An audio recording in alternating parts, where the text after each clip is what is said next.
2016 ஆண்டு ஜனவரி மாதம் 1ஆம் தேதிக்கு பின்னர் அரசு சேவையில் இணைந்து கொண்ட உத்தியோகத்தர்களுக்கு ஓய்வூதிய உரிமைகளை வழங்குவதற்காக அவர்களது நியமன கடிதங்களை திருத்தியமைக்க அரச நிர்வாக மாகாண சபைகள் மற்றும் உள்ளூராட்சி அமைச்சு நடவடிக்கை எடுத்துள்ளது.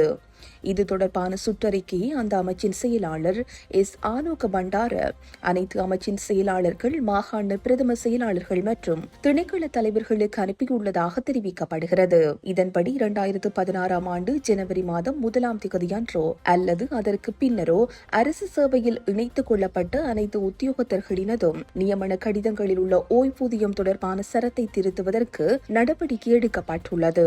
இந்த திருத்தத்தின்படி அனைத்து அரசு உத்தியோகத்தர்களுக்கும் ஓய்வூதிய உரிமை கிடைக்கும் என்பதுடன் இனிவரும் காலங்களில் அரசு சேவையில் இணைத்துக் கொள்ளப்படும் உத்தியோகத்தர்களின் நியமன கடிதங்களிலும் ஓய்வூதியம் குறித்த சரத்து இவ்வாறு திருத்தப்பட வேண்டும் என அரசு நிர்வாக மாகாண சபைகள் மற்றும் உள்ளூராட்சி அமைச்சு குறிப்பிட்டுள்ளது.